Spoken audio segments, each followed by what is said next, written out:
Ito ang inyong lingkod na nagbabalik upang magbigay ng mga balitang walang bias at pawang katotohanan lamang. Ito ang Bayang Pinas. Ang isyong ito ay naging usap-usapan sa buong bansa at iba't ibang social media platforms. Ngunit bago tayo magpatuloy sa aktual na video ay tayo muna ay magbasa ng mga komento, hinaing at opinyon ng ating mga netizen. Sa lahat ng mga mamamayang Pilipino na nasa Pinas na malapit sa batasan, suportahan niyo po si FPRRD bukas. Baka ano na ang gawin nila. Let's unite at ipakita natin ang ating suporta para sa kanya. Tayo naman na magtanggol sa kanya bukas. Magkaisa na po tayo mga kababayan. Let's please support FPRRD. Matuloy man o hindi, punta na rin po kayo sa batasan. Mag-iingat po kayong lahat dyan.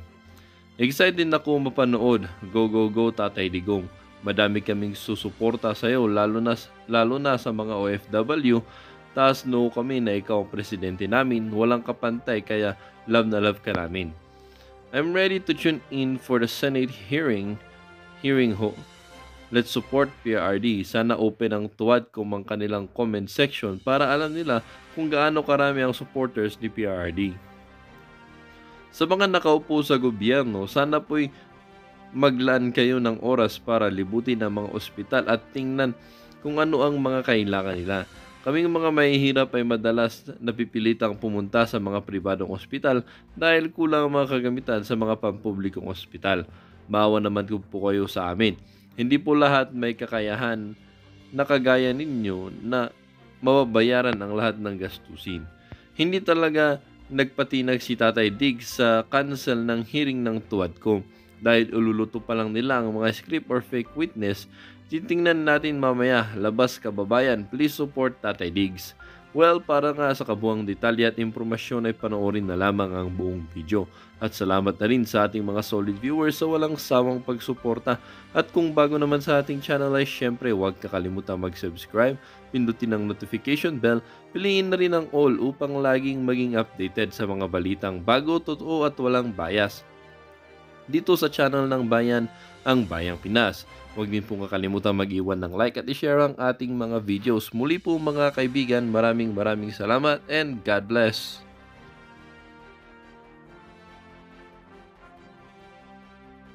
Tatay Digong, angasan mo siya kasi umaasa kami na yung ipapakita mong angas dito sa video na to, yan ang ipapakita mong angas kay dating Pangulo Rodrigo Duterte pagka dumalo siya dyan sa duwag hearing na yan. Eto ho mga kababayan, ang sinasabi ho kasi nitong mga aso ni Tambaluslos, propaganda lang ho daw yung pagkumpirma nitong si dating Pangulong Rodrigo Duterte na dumalo dyan sa duwag hearing na yan.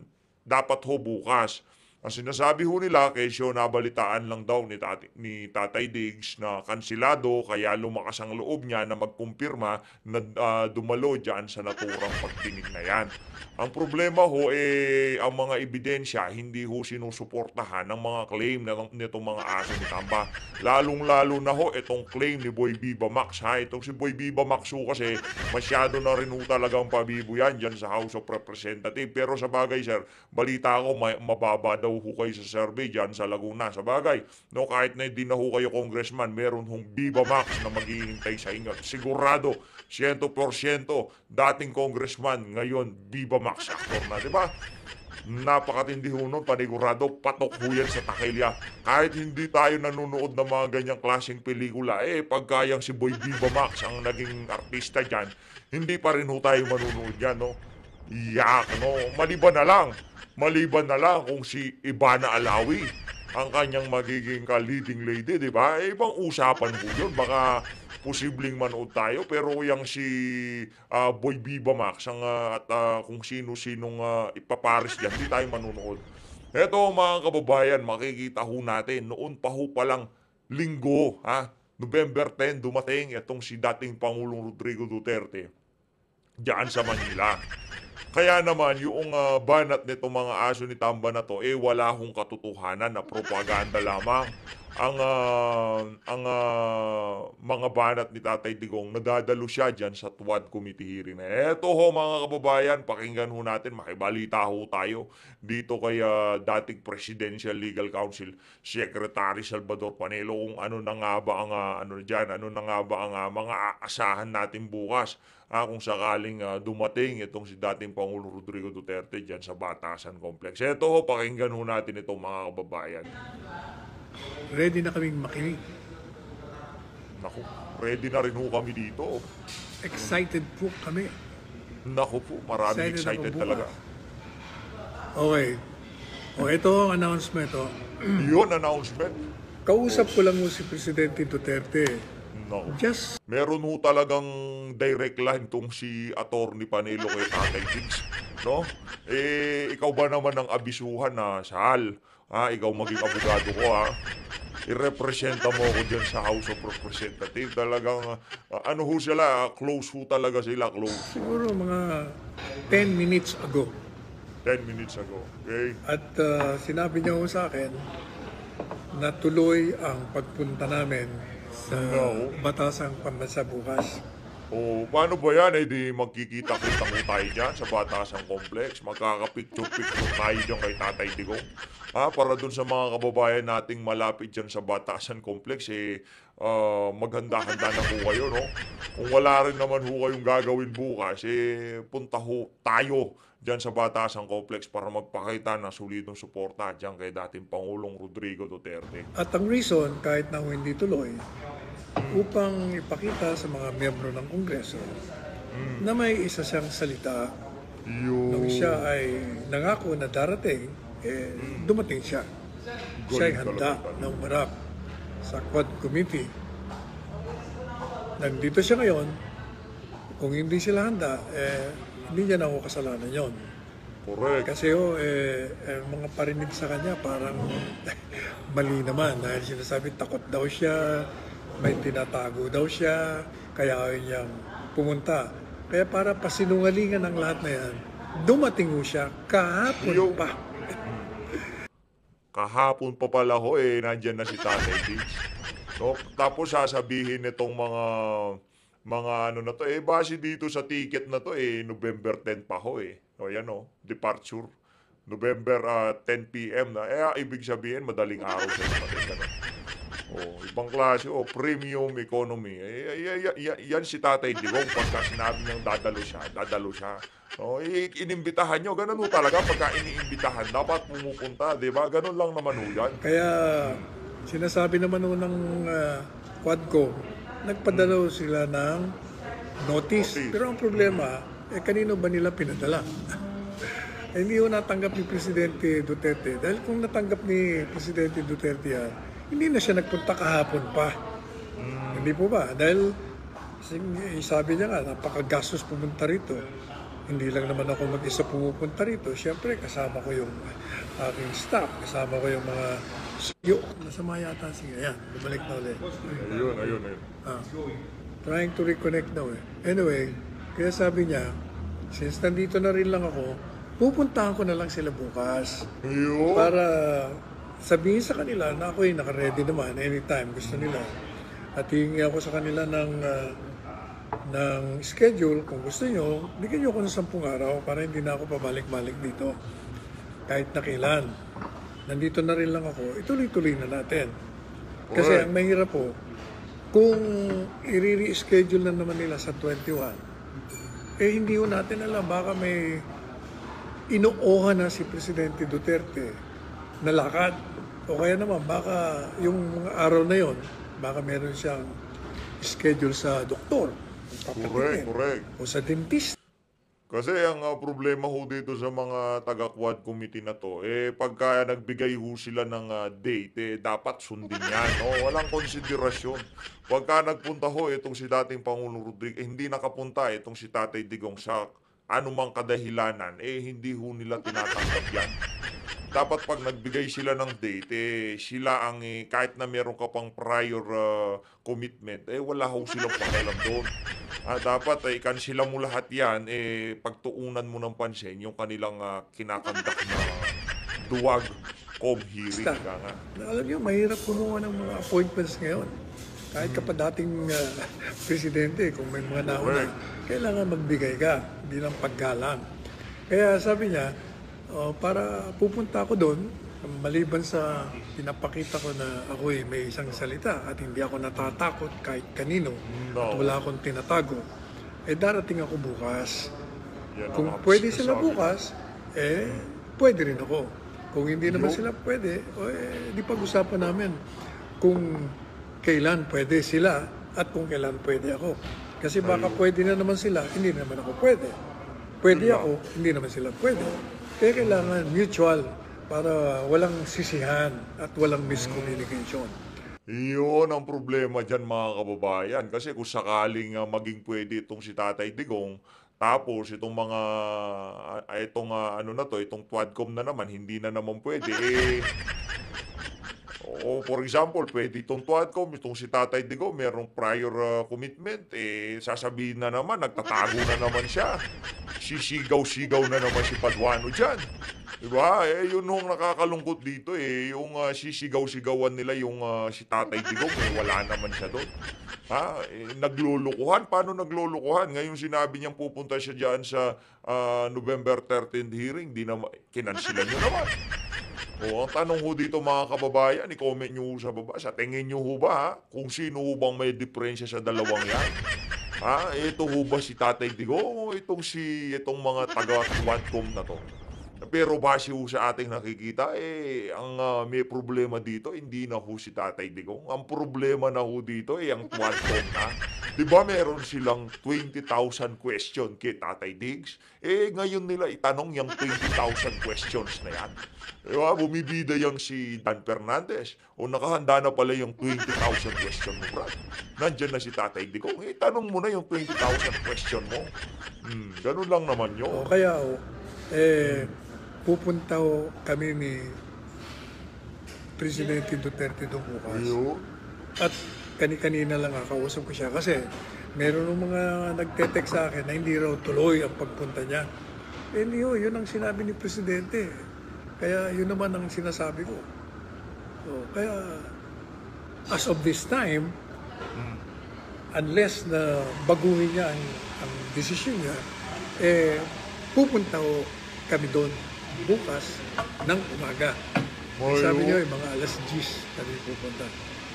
Agad, baka hindi ho tayo makadalo dyan. Hindi ho tayo makadalo dyan. Baka magkikita-kita na lang tayo sa Davao.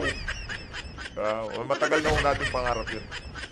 Matagal na ho nating pangarap na makadaupang palad yan si Tatay Diggs. Siguro bago matapos tong taon na to, makapag-Davao tayo at makadaupang palad natin si Tatay Diggs. No?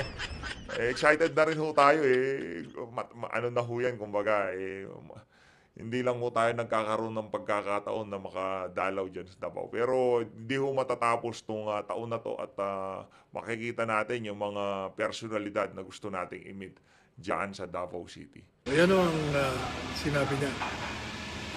Hindi ko alam kung sasama si Brothers. Brothers, sasama ka ba?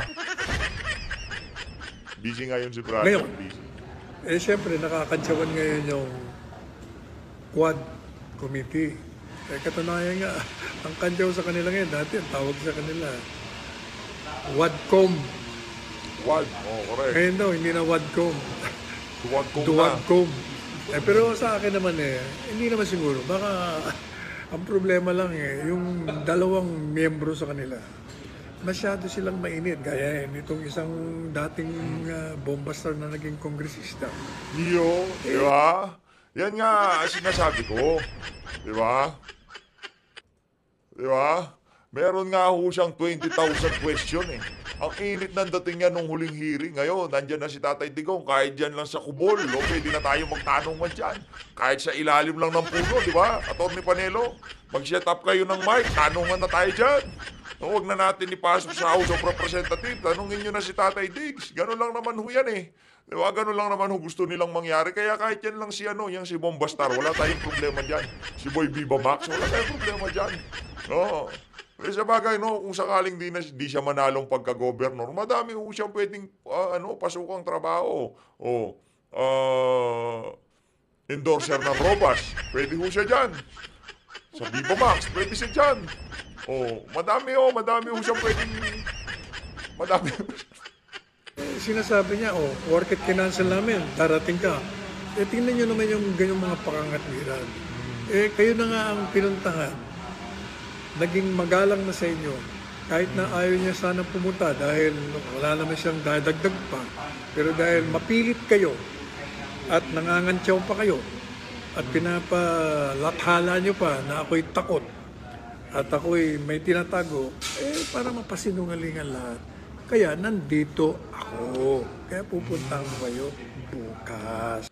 Again nag-anunsyo ho ang Duwagcom, kaninang umaga ho sila nag-anunsyo.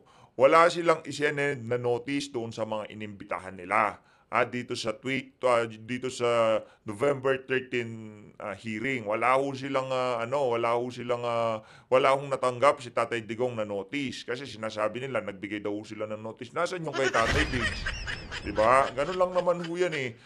Ang problema dito, talagang naduwag ho sila. Yun lang yun. Yan ang istorya diyan. Kaya Correct. darating po kami bukas doon. Yung mga gustong magsuporta sa inyo, di pumunta ho kayo. Alas 10, maaga ho yun, mga kababayan. Para matuwa si Presidente Duterte. Sabi nila, paano kung hindi kayo papasukin? Hindi naman. Hindi ako naniniwala doon. Yung mga kongresista naman yun naman may ethics naman yun. Pag may pumunta, Ngayon, para doon sa mga nandyan sa House of Representatives, ihanda-handa nyo na ho yung isang function hall dyan. Dahil bukas, uupo dyan si Tatay Digong. Sa gusto nyo, uupo siya dyan. Dapat itong si Dan Fernandez at itong si Paduano, nandun ho sila. Kasi pasigaw-sigaw yan si Paduano, di ba? Angas-angasan yan. Ngayon, si Tatay Diggs nandyan na. Tanungin nyo na. Tandaan ninyo, tayo ang mga taxpayer. Tayo ang nagbabayad ng mga sahod nila. Lalo pa dating Presidente Duterte. Palagi ko naman bibigyan ng respeto. Kaya kung wala man yung formal na hearing, magbibigay kortesiya lamang ang Presidente Duterte para hindi naman masayang yung pagpunta niya rito na talagang pinaghandaan niya para walang masabi sa kanya. Yan po ang kadahilanan kung bakit darating si Presidente Duterte bukas. So kung meron kayong mga dating balak na pumunta dahil kung tuloy, kahit na hindi tuloy pupunta si Presidente Duterte para magbigay galang sa mga honorableng miyembro ng Kongreso. Napakaganda ho, no? Ibang klase ho talaga tong si Tatay Digong. Talaga yung gesture ng paggalang, makikita natin. Inimbitahan nyo ako, pupunta ako, kahit hindi tuloy yan, nandyan pa rin ako. Kaya para dito kay Boy Viva Max at dito kay Boy Carops Paduano, magpunta ho kayo para magkaalaman kung talagang matatapang kayo. Ito, nakita natin yung mga lumang video nito, talagang merong sama ng loob kay Tatay Diggs yan. Huwag kayo magtanim na sama ng loob, hindi maganda yan, di ba? Politika lang naman yan, masyado mainit ang ulo, masyado mainitin yung ulo nyo. Ito mga kababayan, pakinggan naman ho natin ito. Pakinggan ho naman natin itong mga banat nitong mga bataan nitong si Tambaluslos. Ito, tuloy ho natin to. Ito ho mga kababayan, di ho tayo makapaniwala kaninang nakita natin to. No? Isang araw, 2 preskon, talagang itong si Tatay Digong, matindi ho. Ibigatin ko si Tatay Diggs. Nabulabog ho niya yung mga masasamang elemento dyan sa House of Representatives. Pantakin nyo yun, hindi ho usual yung mga ganyang klaseng senaryo dyan sa House. No? Kadalasan, isang preskon, isang araw. The next day, preskon ulit. Ganun yun, pero nag-preskon ho sila kaninang umaga, itong mga aso ni Tamba, maya-maya, nag-preskon na naman ho itong mga nasa Kamatayan Block. Pakinggan nyo ho mga sasabihin itong mga walang yang congressman na to. Kaugnay doon sa issue na dadalo ito si Tatay Diggs dyan sa dapat sanang gaganaping hearing dyan sa Duwagcom bukas. House of Representatives bukas. Malinaw po na wala siyang schedule dito. Magalit Wala pong nakaschedule na hearing. Ang nakaschedule lamang ay isang makabuluhang misa para sa mga biktima ng war on drugs. from hearing, naging misa. Anak ng toko, anong nangyari sa inyo dyan? Okay lang ba kayo? Nagpatawag-tawag kayo ng hearing, ang tawag dito, nag-imbita-imbita kayo, ginastos nyo ng pamasahe yung mama, ngayon kinansila nyo. Anak ng toko. Tapos, gusto ko Klase pumunta kayo. dito, no, at talbogan ni Duterte, no, itong magaganap na misa. Talagang agaw eksena sa araw na dapat sana'y marinig ang boses ng mga biktima ng war on drugs. Grabe naman yan, madam. Hindi nyo na nga tinuloy. Kinansila nyo na. Ngayon papasyal lang si Tatay Digong. Ayaw nyo pa magpunta. Bakit pagmamayari nyo yan? Anong agaw eksena? Pakialam nyo kung agawin nyo eksena. Marami ho talagang ganyan ngayon. Mga bida-bida di ba? Maraming ganyan ngayon. No? Isa na kayo doon. At malinaw na ginagawa lang na circus ni Duterte ang isang napakaseryosong investigasyon. Ngayon nyo palang ba napansin? Lahat kayo dyan, pati lahat ng amo nyo, pinapaikot-ikot lang kayo ni Tatay Digong sa kanyang mga, sa palad niya. Alam niya at formal siyang na-inform na walang hearing bukas. Ngunit Ito base dito kay Atty. Panelo, wala ho silang natanggap na notice. Tigil-tigilan nyo yung mga katramahan nyo na yan kasi lahat yan sasagutin namin yan ng punto por punto. Kahit di kami pinapanood ni Barbers. Kasi alam nyo, ano yan the truth hurts. Ganun ho talaga. Pagka medyo masakit ang katotohanan, ayaw mong tanggapin ng iilan. Kaya itong si Barbers, tanggapin mo na sir, na hindi kayo magkakaroon ng taga-suporta kagaya ng nararanasan ni Tatay Digong sa mga taga-suporta niya, kagaya ng mga vlogger ngayong mga panahon na to. nagbabalak pa rin siyang pumunta para magpapansin at manggulo. Isa na namang publicity stunt ito mula sa dating Pangulo, paulit-ulit ang ganitong style, umiiwas sa formal na proseso. Kasi kung maaalala ninyo, pinatawag namin ito noon pang Committee on Human Rights na pagdinig. Nakaharap yung mga biktima ng war on drugs, pero hindi siya dumating. Sa sunod na hearing, hindi siya dumating. Sa third hearing, hindi siya dumating. Nag-quadcom na, pinapatawag namin consistently, hindi siya dumarating.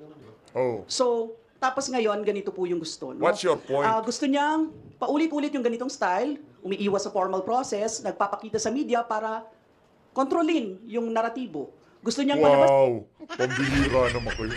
Di na nga presidente. Doon ako bumilib. Partida si Tatay Diggs, di na presidente. Siya pa kumukontrol ng naratibo. Walang media, galit lahat ng media. Wala ho siya Sino ba si Digong, di ba? Para dyan sa mga mainstream media na yan. Sino papasin dyan kay Digong, ika nga? Di ba? Ganyan ho nila tingnan si dating Pangulong Rodrigo Roa Duterte. Yung mga media na yan. Sino ba yan? Ganyan. Di ba binabasura nga siya araw-araw sa GMA, ABS, News. Wala akong kayo nakokontrol. Sigurado ho kayo. Kayo nga dyan, mayan, dami yung interview. Nagne-network hopping yung ibang mga congressman dyan. Punta dito, punta doon, interview dito, interview dyan. Si Tatay Diggs pa kumukontrol ng naratibo. Ganun ho ba yun? Naku, ayusin ho natin, ha? Pagmumukha na naman ho kayong anganyang kay PH Update. Bahala kayo. Kasi ng House ang umuurong sa investigasyon, gayong siya mismo ang patuloy na umiiwas sa tunay na accountability. Hinihikayat natin si Duterte na respetuhin ang proseso. Dumalo siya sa tamang araw, sa tamang Anong proseso? Ano para saan ba yung proseso na yan? Alam ko, nag-iimbita kayo dyan in aid of legislation dahil meron kayong tatanong at makukuhang magandang kasagutan para sa papandayin yung batas. Pero kung di siya dumalo, meron namang iba dyan. Tanungin nyo na lang yung iba dyan. hearing at sagutin ang mga katanungan ng komite. Itigil yung mga publicity stunt at pagpapapansin sa media. Pero kung magpupumilit siya, edi magharapan. No? Hindi namin siya uurungan sa makabayan nila. Wow, tapang Ayan. Ayusin mo madam tapang mo Kalma ka lang, baka tumaas yung presyon mo. Ngayon, madami tumataas ang presyon. Diba? Huwag masyadong mainit. I-relax lang natin ang buhay. Simple lang ang buhay, huwag yung gawin komplikado. Okay? Ipilit nyo Okay. So, malinaw naman yung pinahayag ng Quadcom. Proseso po yung ginagawa natin dito sa House of Representatives. Nakita nyo kung gaano naman kaseryoso ang mga kasamahan natin dito sa House of Representatives, ang Quadcom, para po una-una mabigyan ng accountability ang mga ang sino man, mabigyan ng accountability ang mga sangkot sa mga pagpatay ng more than 20,000 to 30,000 na mga biktima ng EJK sa panahon ng Peking war on drugs ni Mr. Duterte. Well, ano ba itong ginagawa mo, Mr. Duterte? Talaga. Nagbabluff ka ba? Well, siyempre, sabi nga ni Kong Arlene, hindi ka namin Tama lang. uurungan, no? Hindi tayo natatakot at sawang-sawa ng taong bayan sa mga Apelido pa lang naman kasama niyo dyan. Abante ng abante. Kayo pa kaya uuro? Wala namang bago dyan. Okay lang yan. Walang uurong, abante lang na abante. Babagsak kayo sa bangin sa ginagawa niyo na yan, madam. Kalmahin niyo lang. Huwag kayo masyadong mainit. Malapit na yung Pasko. Baka ano pa mangyari sa inyo drama dyan. mo. At siyempre, ang ating itong mga antiques na mga Yung ba mga media dyan sa HOR, hindi pa kayo napapagod sa pamumuha ng mga yan? Di ba, siya bagay, wala kayong magagawa, mga bayad kayo eh. Wala ko sila magagawa. Yung mga media dyan sa House of Representative, patawag silang, press con, mga young guns, tawag, attend sila dyan. Maya-maya, mga bayan black, salita ulit. Kawawa yung HOR media sa inyo. Maya nyo sila, may interview, ano ba yan? Ay hindi na yan kinakagat ng taong bayan. Malinaw na sa taong bayan ngayon na dapat ay managot ka na sa mga Ito, tingin ko, nung baby yan si Franz Castro, cute yan. Cute yung alin na yan. Pero tandaan nyo mga kababayan, di ko pala lahat ng cute di ba? Tingnan nyo na, nung bata siguro yan, sarap sampal. Hindi, sarap kurutin. Masyadong... mga nangyari nung panahon ng May asawa na ba nung yan war si on Franz? drugs. May papakilala ako sa kanya. Kagaya nga ng sinabi ni Kong Arlene, ilang beses na pinapatawag. At ngayon, sinasabi pa niya na pupunta raw siya dito para pamadaliin ang proseso o pamadaliin ang mga hearings dito sa Quadcom. Kongresista ka ba? Nasa katungkulan ka pa rin ba? Well, dapat na harapin mo ngayon ang mga biktima ng EJK, ng extrajudicial killings. Doon nga sa isinamba kong kaso sa iyo, hindi ka nga dumating, di ba? Hindi ka nga dumating sa preliminary Anong nangyari sa kaso mo? Dismiss. Binibida mo kaso mo, dismiss naman. Huwag ganon. Tapos dito nagmamayabang ka na pupunta ka bukas na wala namang hearing. Well, sige, harapin mo yung ating yung ating mga pamilya, yung pamilya ng mga ating mga kababayan na nabiktima ng war on drugs mo. Wow. So, yan lang yung ating masasabi, at kami ay handang harapin siya, Yan lang ang masasabi nyo kasi mga wala kayong sinabi. Yun lang naman yun. Yan lang masasabi nyo kasi mga wala kayong sinabi. mga susunod na araw. At sila, lalo na, bukas, darating, hindi man naatras ang makabayan. Wow. Sa bahagi naman ng mga kabataan, Hindi kayo mga mukha makabayan eh. Mga mukha kayo makapera. Ang mukha pa lang ni Brosas, tingnan nyo naman. alalahanin lang natin siya mismo nagsabi na Isa lang Brosas ang kilala ko na natutuwa ako. Yung si Kay Brosas, yung komedyante yun. Pero yung Brosas na yan, wala after palsipigado. November 1, magiging available siya para humarap sa Quad Committee ng Kamara. Pero after November 1 at merong naunang pinatawag na hearing, ano ang sabi niya sa pamamagitan ng kanyang abogado? Kesa umattend, sinisiraan ang mga kongresista na gumagapan lamang ng trabaho na imbestigahan ang mga naging abuso at rewarded na pagpatay sa ilalim ng madugong war on drugs. Kaya ngayon, hindi natin maunawaan itong style na tapang-tapangan at susugod dito sa Kamara. Baka akala niya lahat ng bagay mag-a-adjust sa kanya. Kung kailan niya gustong pumunta, na yun yung ididikta niya sa mga public officials gaya natin na aktibong gumagapan ng ating trabaho, baka gusto niya kulang na lang lumuhod kami sa kanya, baka yun yung gusto niyang mangyari. Gusto natin siyang paalalahanan. Victim card na kayo ngayon ha. Pambihira talaga ha. Ngayon luhod-luhod na. Ibang klase talaga tong mga congressman na to. Yung mga aso ni Tambal, nag-workshop ba kayo, gano'n? Ang gagaling nyo pagdating sa victim card. Ngayon, ilinabas na ho nila yung luhod card. Luhod card labas, di ba? Hindi siya ang center ng universe. Pero, kung Uy, mali ha. Si Tatay Vince ang center ng universe. Hindi nyo alam. Siya ang ano ba ang center ng ng universe? Center na lang ng solar system, sun. Si Tatay Digong, siya ang tinitignan naming liwanag. Siya yung nasa gitna, nagbibigay ng pag-asa sa bawat Pilipino na naniniwala sa kanya. Kung kayo sa inyo, hindi kayo naniniwala, baka ang center ng universe nyo, si Tambaluslos, ibang usapan naman yun. Pero ang bagay na siya yung sentro, siya ang sentro ng madugong war on drugs. Kaya every time na merong formal invitation sa kanya, yun yung dapat dumalo siya. Dahil nga, kung mismo yung mga biktima, yung mga pamilya ng mga biktima ng war on drugs, very patient nga na naghahanda para dumalo at nakaantabay sa mga hearing, siya nga mismo na dapat managot, siya pa itong may ganong ugali na mismo para bang taong bayan yung may kasalanan sa kanya. Pero kabaligtaran po ang katotohanan. Siya yung mga merong dapat nasagutin na mga tanong, lalo dun sa kanyang papel bilang yung pronouncements niya ay siyang pinagmulan ng mga ginawa ng pulis na pumatay para sa rewards na aabot hanggang milyones. Hindi lamang dun sa mga suspected na mga drug lord, pero maging mga abogado na mataas ang patong sa ulo para lamang na hindi magkaroon ng hustisya dun sa mga biktima nitong war on drugs. Yun lang po, salamat. Tanong. Question. Yes, question. Yes po.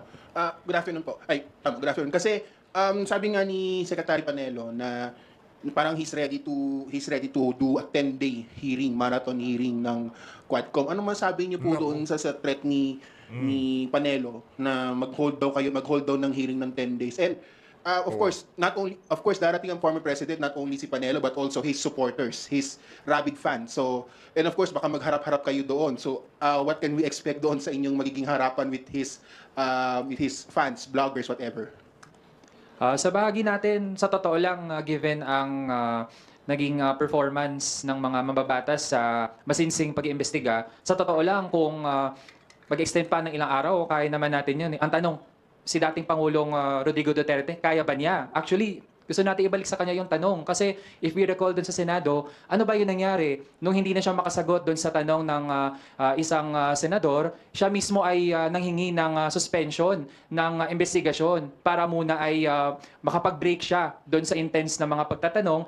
Hindi naman totoo yan. Sinungaling ka na naman. Out of order na yun. Ikaw naman.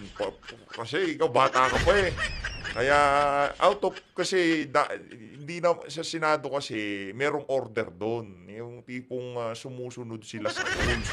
Hindi naman kagaya dyan sa Quadcom na wala silang rules, walang order, ika nga, di ba? Out of order na yung senadora. Kaya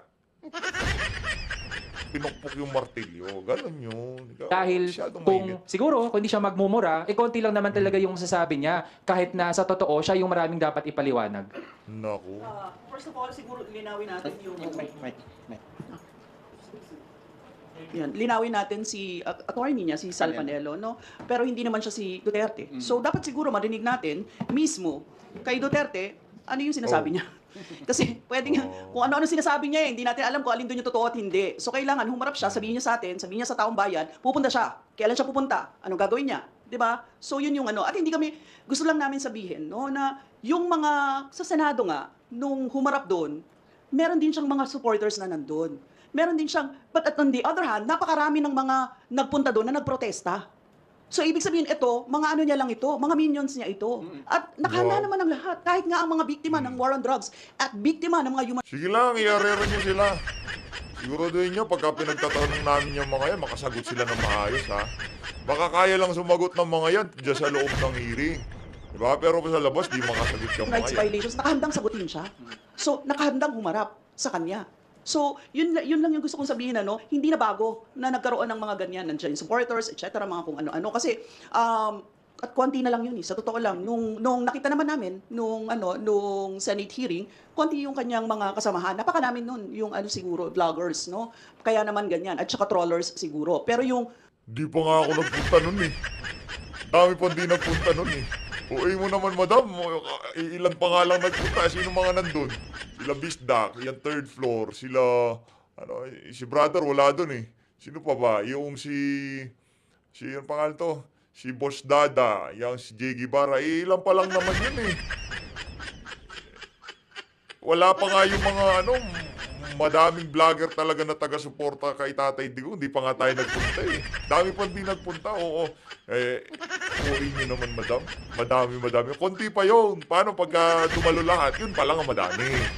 Pagka panahon na nandyan si Tatay Digong sa House of Representative, di tayo nag-a-upload. Di ko sabihin, nandun na tayo. Ganun lang naman yun. Actual na tao, hindi, konti lang. Talagang konti. Higit na konti. Ibig sabihin hindi ako actual na tao, ganon. Hindi actual na tao yung third floor. Hindi actual na tao yung sino pa ba? Madami nagpunta doon eh. Sir Mark Lopez, hindi actual na tao. Ganon ba yun? Kesa dun sa mga nagprotesta. Kaya kitang-kita natin doon yung mga programa nung time na yon, humarap naman yung mga nagsalita laban kay Duterte. Maayos ang proseso ng ating Kongreso dito sa House of Representatives. Wow. Kung paano magtanong, makita naman niya kung paano magtanong ang ating mga kasamahan dito, kung paano pinamunuan ng Quadcom itong mga iba't ibang mga House resolutions na ipinasa ng iba't ibang mga kongresista. At nakita niya yung proseso, kaya hindi niya pwedeng gawin dito yung pagiging bida-bida niya at pagiging brusko niya, At Relax. Kung merong isang bida-bida at dito, Protingela, ikaw yun, madam. Talaga, ito, madaming dito nagsususpecha na ito si Franz Castro, crush niya si Tatay Diggs. Crush niya si Tatay Diggs, sa totoo lang.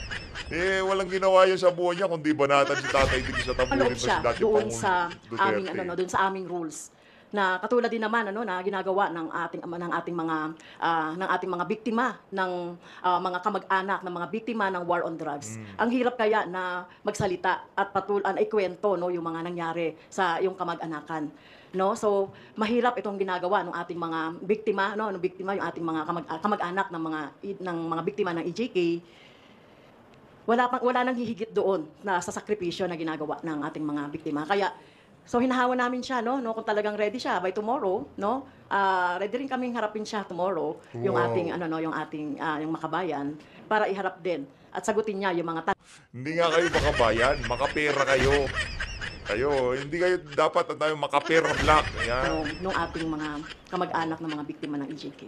In fact, hindi pa kami tapos sa mga hearings. Yung EJK pa lang ng war on drugs, ng Peking war on drugs, yung pinag-uusapan. Hindi pa ito yung mga EJKs sa mga iba pang mga mamamayan. Yung mga EJK sa mga aktivista, yung mga ginawang pagpatay, yung mga massacre na ginawa nung panahon ng kanyang administrasyon. Nagsisimula pa lang tayo, tip of the iceberg pa lang yung ginagawa. Kaya kung Wow, kinakabahan naman kami. Madami palang pagdadahanan si Tatay Digong. Ibang klase naman yan, kinakabahan naman tayo. hearings hinahamon niya, kami kaya namin maghamon kahit ilang hearing. Kahit magpaumagahan tayo. Ginagawa namin yan kahit ng budget. Ginagagawin din namin yan ngayon kung gusto. 'Di ba? So yun lang. Good afternoon po, Kongs. Kasi sa statement po ni Attorney Panelo, sabi niya they will confront daw po the Quadcom members. So asahan po natin na kayo po ang makakaharap at hindi yung Quadcom members if ever ituloy nila yung sinasabi nilang pagpunta dito. Yes, I think there will be a mass tomorrow. So siguro sa misa kasama yung mga biktima ng mga EJK, ng mga pamilya, dala nila yung kanilang mga magkakaroon ng misa. Yun naman ang makakaharap niya. Regular na Kasama po ba yung yung mga- misa na yun po, ma'am? Kasi last week may misa din before the Quadcom hearing. Yes, oo. Kasi 'di ba, nung mga nakaraan, actually yun yung paraan ng healing sana ng ating mga EJK war on drugs victims, ng Peking war on drug victims ng Duterte administration. They've been doing that kahit naman dati pa kasi yung nakuha lang nila na magkaroon or magsumbong sa pamamagitan ng pagkakaroon ng misa na nasasabi nila yung kanilang mga gustong sabihin at ipanawagan yung hustisya para sa mga biktima. Kaya naman ganoon. Kaya naman meron silang paraan ng ganito na nagkakaroon ng misa at nagpapahayag ang mga biktima. Kaya kung seryoso pala si Mr. Duterte sa November 21, yun yung tinakda ng Quadcom na hearing. Doon siya pumunta, doon niya ipakita yung kanyang tapang sa harap ng mga membro ng Kongreso at sagutin niya yung mga tanong. Ma'am, anong oras po yung misa tomorrow? 9 a.m. 9 Oo. a.m. Baka doon ulit sa may sa People's Center. Ma'am, klaruhin ko lang po, when you said kung magpupumilit siya, edi magharapan po, ano pong Kami nandito. Ang Makabayan Block ay nandito naman. So, pwede naman kaming gusto niya ba ng welcome? Ganon. Nandito po yung Makabayan. Di sagutin niya yung mga tanong namin. Pwede naman ganon, di ba? Yung nasa gate po si President Duterte tomorrow, lalabasin niyo po ba siya? Baka may rally yun. Basta din po yung mga victims, families. Naku, marami na nag-aanda niyan, no? Yung mga bayarang rallyista ng administrasyon. Di ba? Rallyist assemble na yan bukas ng umaga. Yes, I think so. Kasi ang mga victims at saka ang mga talagang sila, humihingi sila ng hustisya. At alam Wow. nila na kung sakaling Hustisya darating talaga, si Duterte, ay pupunta naman ang mga biktima. Talagang yan ang matagal nilang 'di ba? Yung magkaroon talaga ng